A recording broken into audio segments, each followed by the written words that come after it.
امیر المجاہدین استاد گرامی امام الانبیاء کی طرف سے امت مسلمہ کے لیے ایک تحفہ تھا۔ وہ قرون اولیٰ کی روح تھی۔ اللہ تعالیٰ نے ان کو دنیا میں بھیجا اپنے محبوب کی امت سے گرد و غبار جھاڑنے کے لیے۔ جب گرد و غبار جھڑ گیا فرمایا آپ واپس آ جاؤ۔ اتنی ساری بات تھی۔ میری آخری ملاقات 17 نومبر کو بروز منگل صبح تقریباً 6:15 اور 6:30 کے درمیان میں ہوئی۔ جمعرات چھوڑ کے بدھ چھوڑ کے جمعرات کو آپ کا وصال ہو گیا۔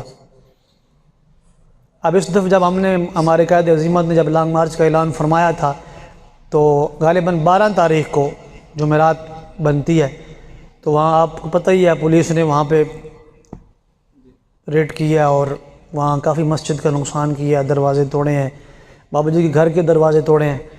تو موقع پہ وہاں میں موجود تھا، ہمارا مؤذن بھی، ہمارا مسجد کا جو گارڈ تھا وہ بھی، تو ہمیں وہ گرفتار کر کے لے گئے کوٹ لکھپت جیل کے اندر۔ تو میں 17 تاریخ کوٹ لکھپت جیل سے رہا ہوا۔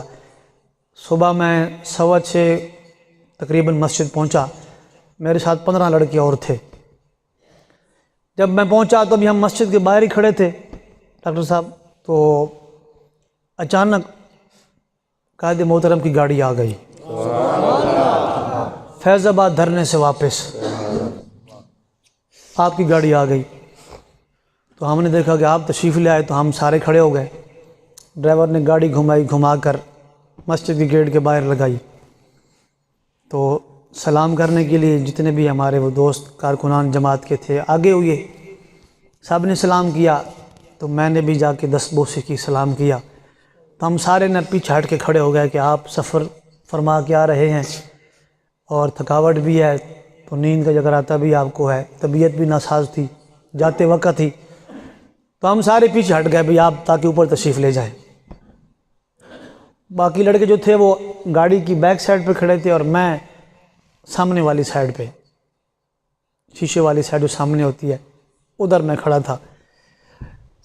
تو قائد عظیمت نے مجھے نہ یوں اشارہ کیا ایسے، تو میں پاس چلا گیا، سبحان اللہ، تو میں نے جا کے دوبارہ 10 بوسے کی، دوبارہ سلام کیا۔ سبحان اللہ، مجھے کیا پتہ تھا کہ آخری ملاقات کے لیے آپ بلا رہے ہیں، مجھے کیا پتہ تھا آپ آخری ملاقات کے لیے بلا رہے ہیں کہ یار یہ بعد میں کمینہ سوچتا نہ رہے کہ میں نے 20 سال آپ کی خدمت کی ہے اور بابا جی جاتے ہوئے مجھے ملے بھی نہیں ہیں، تو یہ کمینہ بعد میں یہ نہ سوچتا رہے۔ تو میں جب دوبارہ میں نے سلام کیا نا تو جسم بڑا شدید گرم تھا آپ کا، تو میں نے عرض کی حضور جسم بڑا گرم ہے، طبیعت مبارک ٹھیک ہے آپ کی؟ تو مجھے فرمایا مولانا آج یار 4تھا دن ہے، مجھے بخار ہے۔ میں دھرنے میں بھی ادھر بخار کے اندر ہی بیٹھا رہا، تو میں نے عرض کی جی بخار تو ہونا ہی تھا کیونکہ آپ نے ساری امت کا بوجھ اٹھایا ہوا تھا، بخار تو ہونا ہی تھا۔ کون نکلا ہے؟ آپ نے وہاں کراچی فرمایا تھا اگر کوئی مجھ سے پہلے چلا جائے گا، 15 سے پہلے کوئی جاتا تو ہم اس سے آگے ہوں گے، اس کے ساتھ ہوں گے حضور کی عزت کے لیے۔ تو میں نے کہا جی آپ نے ساری امت کا بوجھ اٹھایا ہوا تھا تو اس وجہ سے آپ کو بخار آ گیا، تو ہلکی سی مسکراہٹ۔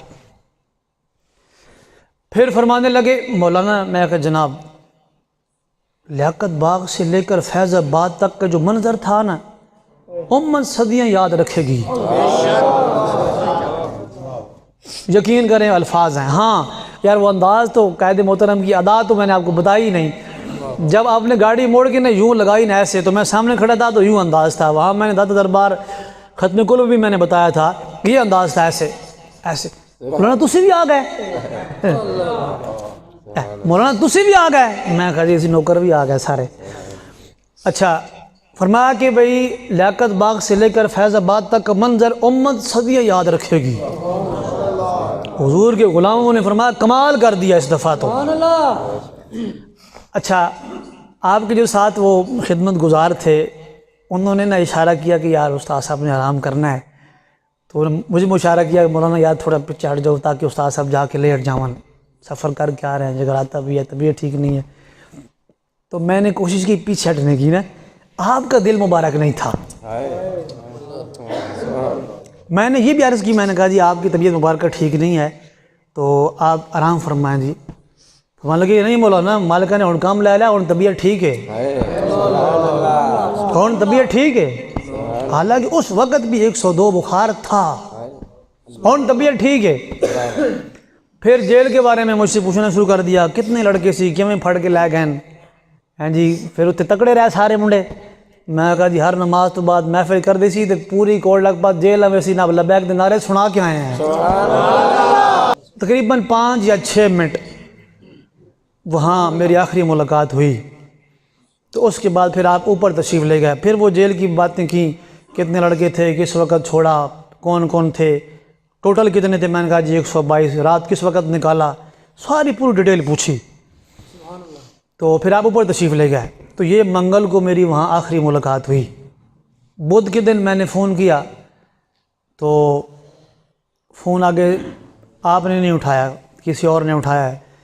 تو میں نے پوچھا طبیعت کا, تو آگے سے جواب دیا کہ طبیعت بالکل ٹھیک ہے, آپ معمول کے مطابق نماز پڑھتے ہیں, کھانا کھاتے ہیں. اب ظاہر ہے ہم تو ایک لمحہ ترستے تھے دید کو. ہر روز عشاء کی نماز آپ جماعت سے نیچے پڑھتے, نماز پڑھ کے ادھر ہی آپ بیٹھ جاتے, پھر درود شریف ادا پڑھتے, پھر بعد میں ملاقاتیں شروع ہو جاتی. اب 3 دن ہو گئے, 2-3 دن زیارت نہیں ہوئی تھی. تو ہمارے ذہن میں تھا کہ آپ صبح جمعہ پڑھانے تشریف لائیں گے, تو جمعے کے بعد پھر رج کی زیارتیں ہوں گی. تو جمعرات والے دن عشاء کی نماز پڑھائی. نماز پڑھا کے میں کمرے میں بیٹھا ہوا تھا. مہمان کچھ آئے تھے تو میں نے انہیں کہا کہ بھائی ملاقات نہیں ہوگی, آپ چلے جاؤ. اوپر سے ٹوپیاں بھیجیں آپ نے. جانشین امیر المجاہدین صاحبزادہ والا شان حافظ محمد سعد حسین رضوی صاحب دامت برکاتہم العالیہ, آپ ٹوپیاں لے کے آئے. ان کو دی, فرمایا جاؤ تم دے کے آؤ. ٹوپیاں دیں. تسبیح کراچی سے مہمان آئے تھے, ان کو ٹوپیاں دی, فرمایا تم دے کے آؤ. آپ نیچے تشریف لائے, آپ نے ٹوپیاں دی مہمانوں کو, فرمایا کہ ملاقات نہیں ہوگی, آپ کو اجازت ہے. کچھ ٹوپیاں بچیں تو سعد بھائی کہتے ہیں کہ میں واپس گیا تو میں نے کہا جی یہ ٹوپیاں بچ گئی ہیں, تو فرمایا اپنے پاس رکھو.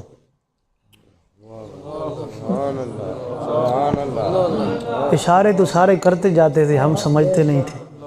فرماتے مجھے پہلے یہ کبھی بھی نہیں فرمایا, ہم بھی یہ نہیں فرمایا. ٹوپیاں ہم تقسیم کرتے تھے, مہمانوں کو دیتے تھے.